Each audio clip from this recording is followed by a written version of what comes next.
Hello, Algebra 1 CP students. Hopefully you're having a great day so far. Today we are going to start our Quarter 2 material in Algebra 1 CP, namely starting with graphing linear functions. In other words, graphing straight lines. Either look like this or like this. And if we're going to talk about graphing straight lines, then it's important that we first talk about the slope of those lines and the concept of slope. Now, I know when we're dealing with graphs, the concept of slope is something that you have talked about in your previous math classes, maybe 8th grade or even prior to that. But I think it's important to talk about it today, number one, to sort of formally present it to you in a high school Algebra 1 CP context versus maybe a middle school context, which is a little less formal. And number two, to hopefully serve as a great review as we're now going to proceed and graph linear functions, graph straight lines, in the upcoming days. Okay, so today I will teach you all about slope, really everything there is to know about slope, as well as something called the x-intercept and the y-intercept of a function. We'll get to that a little bit later, but let's focus on slope for right now. In particular, the slope of a function is defined as a function's rate of change. Okay? A function's rate of change. In other words, if we go from left to right looking at the graph of a function, how is that function changing? All right, over time. Is it staying flat? Is it going to be going up over time? Or is it going down over time? Is it increasing or decreasing? Okay? More specifically, the slope is defined as the change in y, or your vertical height on a graph, divided by the change in x, or your horizontal height, or your horizontal positioning on a graph. Okay, so that's how you would officially define the slope of a particular graph. I have a couple examples prepared for you to show you that if you have a graph going up like this, it's really just like you'd use in common English. If we're going up from left to right, and always like reading a book, we go from left to right. Remember, here's my x-axis, here's my y-axis. Then this would have, I'd say that this would have positive slope because it's increasing from left to right. Think if you were walking on this line going from left to right, well, you'd be walking uphill, correct? So the fact that we'd be walking uphill going from left to right, we'd say that that has positive slope. This one over here, we would of course say has negative slope. If we're walking on this line going from left to right, we'd be walking downhill as you progress. So we would say that this has negative slope. This would be a very uneventful walk because we would just be walking on a flat surface, no hills at all. So we would say that this has zero slope. It's not sloped in the slightest. And lastly, something that's completely vertical, we would say actually doesn't have an infinite slope. Some people say it's an infinite slope. We would say it's an undefined slope. Because think of if you were walking from left to right on this line, well, how the heck would you walk on a sheer vertical cliff face? It's impossible. There's no way that you could walk from left to right on this line because it's straight up and down. Even if it's a really, really steep line, you could still walk on it, but as soon as it gets to that vertical position, you can't walk that way. There's nowhere to walk on, right? There's no surface. So this slope right here is undefined. All right. As you may expect or maybe know from previous math classes, the steeper your line is going up, the higher the slope of that line is. So for example, if I position my pen right here, I would say that the slope of the line where the pen is on is greater than the slope of the red line drawn in there. Okay? Same deal with negative. If I have a negative slope going like this, and say I tilt my pen to look like this, well, the slope of the line that that pen is on going down from left to right, I would say has a smaller slope, or in other words, it's more negative than the red line, right? If the red line has a slope of -2, for example, the line that the pen's on may have a slope of -4 or a -5. Okay, we'll talk about how to specifically calculate slope in a minute. This would have zero slope regardless of if you're positioned here, or say it was up here where the pen is, say it were down here where the pen is. They would have the same slope, which would be nothing at all, zero slope, right? very important to actually distinguish between the fact that a horizontal line has zero slope. A horizontal line does not have no slope. We wouldn't say that the slope doesn't exist. The slope exists, it's zero. The slope is zero. And lastly, an undefined slope, again, if you have that strictly vertical line, whether that vertical line is positioned here or wherever it happens to be, we would say that that slope is undefined. Okie doke. So that's a little overview about what slope is. Again, specifically, it's defined as the change in y over change in x. Remember, y representing your vertical position on a graph, and x representing your horizontal position on a graph. Okay? So, that being said, we should be able to actually look at some graphs and determine what the slope of the graph actually is. Remember, we're always going to be reading from left to right. So let's consider a couple examples here and see if we can actually figure out what the slope of these graphs actually are. The directions here actually tell us to identify the x-intercepts and y-intercepts as well. I'll come back to that in just a moment. All right, but let's just focus on the slope for now. So if I have this graph over here, right, problem number 1, and I'm looking to identify what the slope of that graph is. Well, what I would want to do is I'd want to really focus in on one of the points that crosses at a nice portion of the grid here, at a nice integer point. That's the proper terminology for that is something called a lattice point, because if you were to think of this graph as a lattice or a grid, it would fall right on one of those intersections. But I'll say, look at a nice pretty point that looks like it falls on your integers. Okay? Pick one of those points and count to see, well, what is the change in y, vertical, and what is the change in x, horizontal, until we get to another one of those pretty points. Well, suppose I start right here, right? Well, our change in y would be that in order to get from here to another pretty point, like say this one, that hits those, crosses right on an integer, I would say, well, we go up 1, 2, 3 units, and we go to the right 1 unit, right? So we see that we would say our slope is our change in y. What's our vertical placement? What's our vertical displacement? Our vertical change would be +3. Our horizontal change, we went to the right 1, so +1. And 3 divided by 1 is 3. So I would say that my slope of this line is 3. Okay? Looking at this function down here, I would say, well, what's the slope of this line? Again, pick a point that looks like it crosses at a nice value. Pick another point that looks like it crosses at a nice value, and count to see, well, what's your change in y over your change in x. Keep in mind, you're always going from left to right, so we're always proceeding from left to right. We're never reading backwards, right? It's just like reading a book. Go from left to right. Well, I would say here that my slope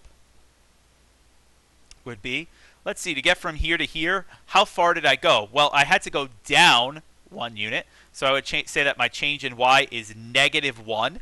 Notice the negative, meaning that you went down 1 unit.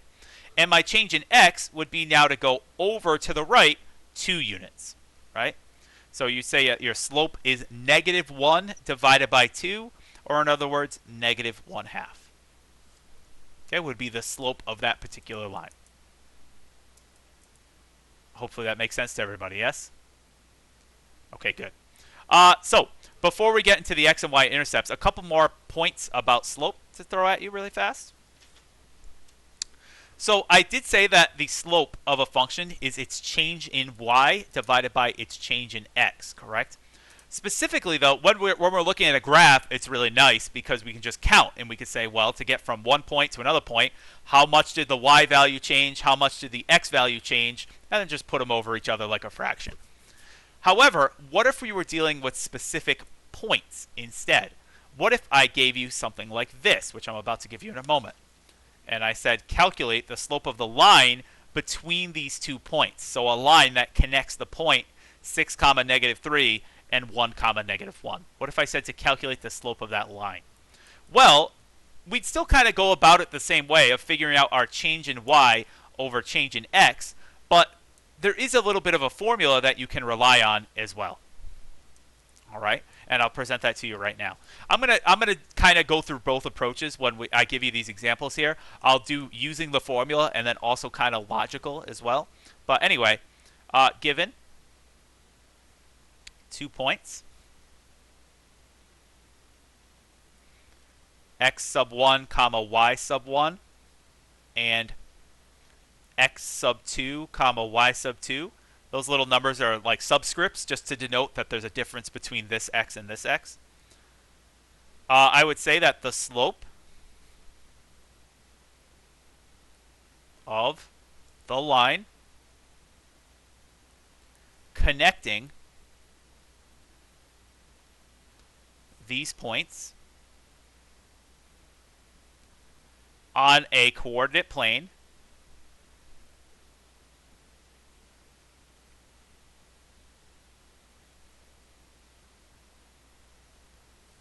is, I would say that the slope is y sub 2 minus y sub 1 divided by x sub 2 minus x sub 1.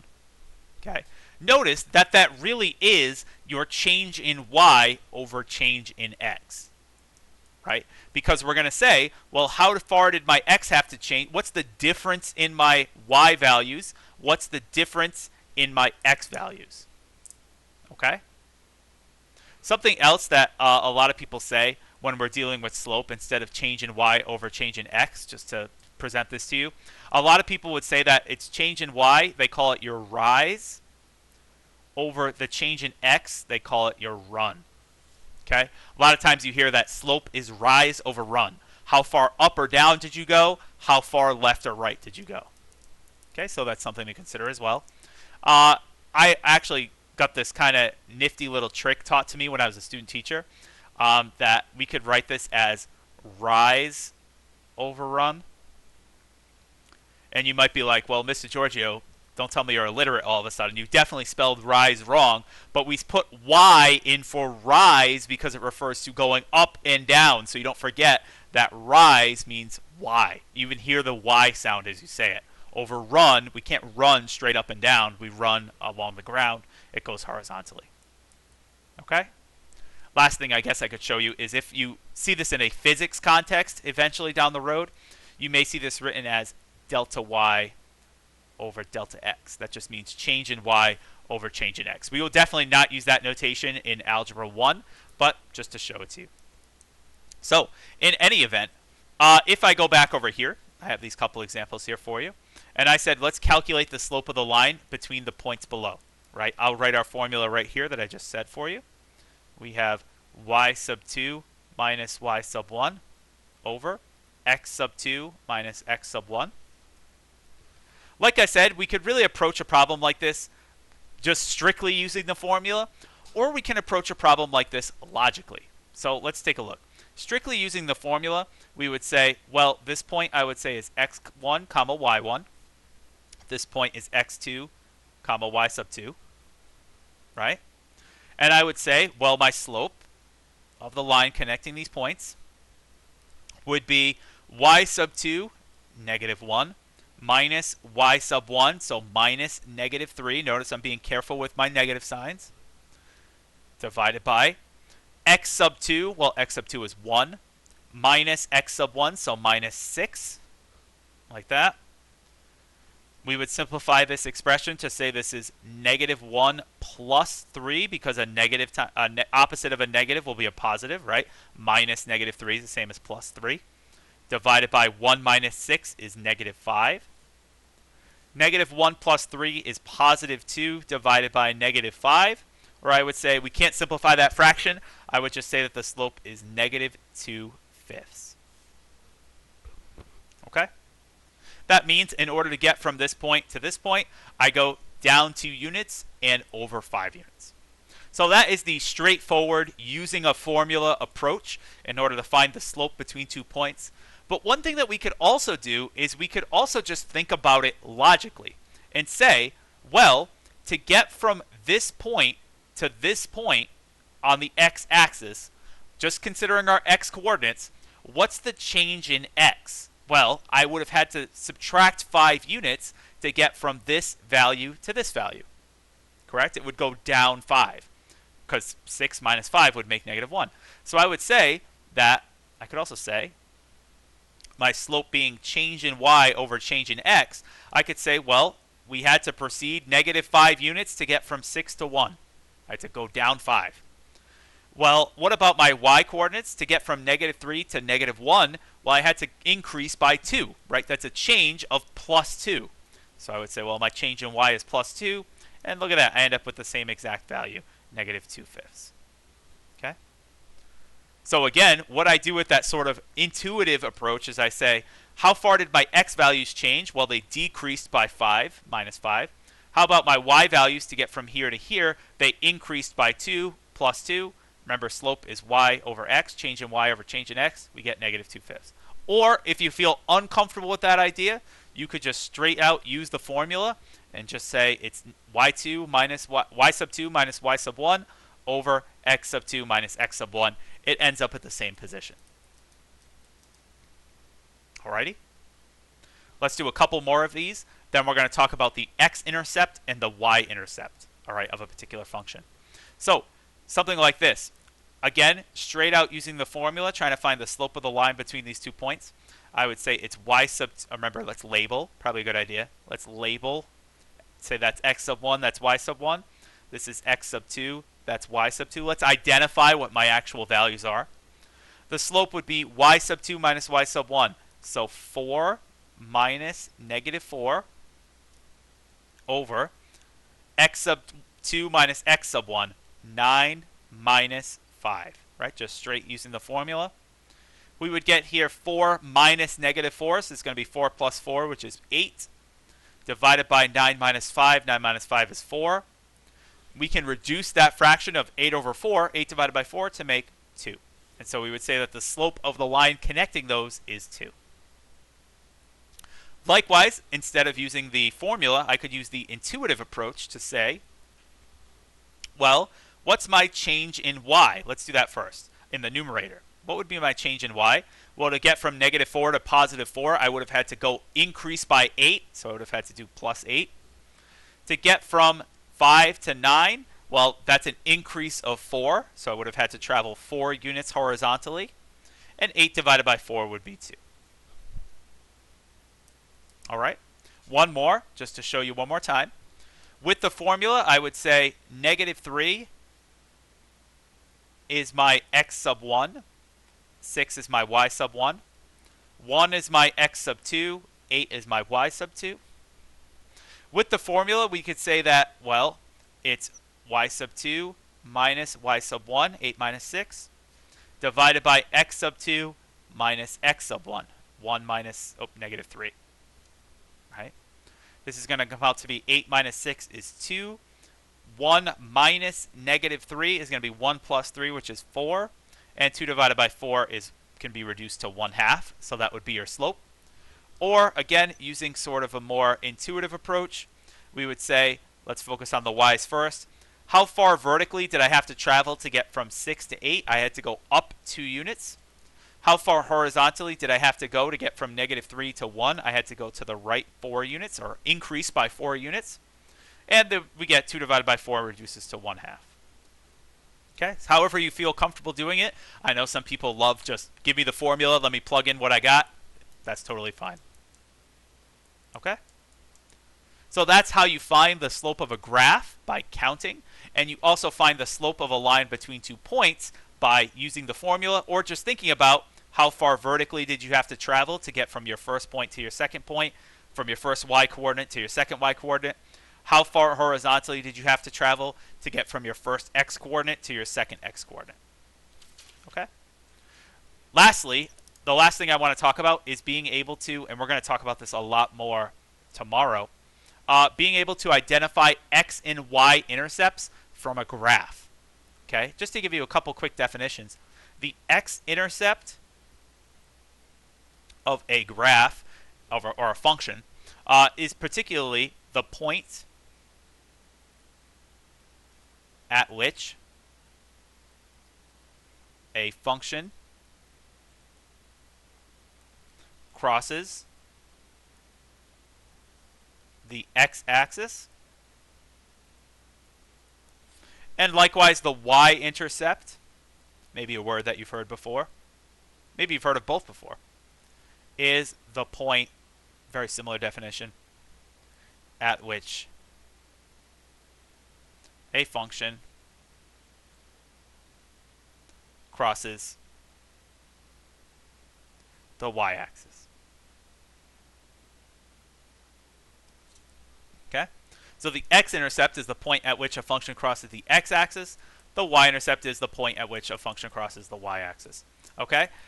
Going back to our graphs that we had just a little bit ago, if I can locate them in my pile of papers over here. Here we are. Going back to the graphs that we had a little bit ago, we found the slopes of these graphs, remember, by looking at this point and counting. What is my change in y? What is my rise? 1, 2, 3. What is my run? 1. That's why we had 3 over 1. What is my rise? -1. What is my run? +2. That's why we got -1 over 2. Okay, we're always going to the right, by the way. We never count to the left. So, how do we find the x-intercept and the y-intercept? Well, it is just really a case of looking at the graph and trying to identify the point where we cross the x-intercept and the y-intercept. Right? Here's your x-axis horizontally. Here is your y-axis vertically. Remember that any point on the graph is expressed as x comma y, correct? I probably should have mentioned that before. Any ordered pair on the graph is x comma y. You always do horizontal comma vertical. So if I'm looking at the x-intercept, we would see, ooh, well, this graph crosses the x-axis right here. So I would say that my x-intercept is 1, 0. That's the coordinate on the x-axis. My y-intercept, this coordinate right here, is 0, -3, right? We've moved 0 units horizontally, -3 units vertically. Okay? So that's all there is to finding the x-intercepts and y-intercepts on a graph. Next class, we're going to talk more about finding the x-intercepts and y-intercepts algebraically. What if we don't have a graph? How do you do that? We're going to talk about that next class. Okay. Likewise, over here, same deal. I would say that my x-intercept, looking at the graph, I want to see where it crosses the x-axis. It would be right here at -4, 0. Right, because -4 is your x-coordinate, 0 is your y-coordinate. And my y-intercept would be down here at 0, -2. So looking at a graph, that's how we figure those out. All right. So just a quick recap of what we talked about today. Today, I officially defined slope for you, saying that it's a function's rate of change. It's its change in y value, or vertical change, over the change in x value, or horizontal change. A lot of times you'll hear this referred to as the rise over the run, how a function changes vertically over how a function changes horizontally. Specifically, if you're looking at a graph, you can find the slope between 2 points by just counting and saying, well, to get from this point to this point, or any of these nice points where it crosses neatly on the coordinate plane, known as a lattice point, we could say, well, how far up do I have to go? How far to the right do I have to go? Again, we always go left to right, like reading a book, and that's how you get your change in y over change in x. To find the slope of a line between 2 points, like we saw over here, well, we could either choose to use the formula that's given to us. The change in y would be the difference in y values over the difference in x values, which we did here, straight plug in. Or you could think about it intuitively and say, well, how far do I have to travel horizontally to get from x coordinate 6 to x coordinate 2? I'd have to go down 5 units horizontally, like to the left 5. And how far vertically do I have to travel to get from -3 to -1? I'd have to go up 2 units. Correct? So we get our +2 over -5 or -2/5. Alrighty? Hopefully that was a nice introduction on slope. Nothing too tricky. Please try those practice problems on Google Classroom if you get an opportunity. They're really great practice for you to try. Other than that, that's all I got for you today. Next time, like I said, we'll talk more about x and y intercepts. I hope you have a great rest of your day, and I will see you tomorrow. Take care, everyone.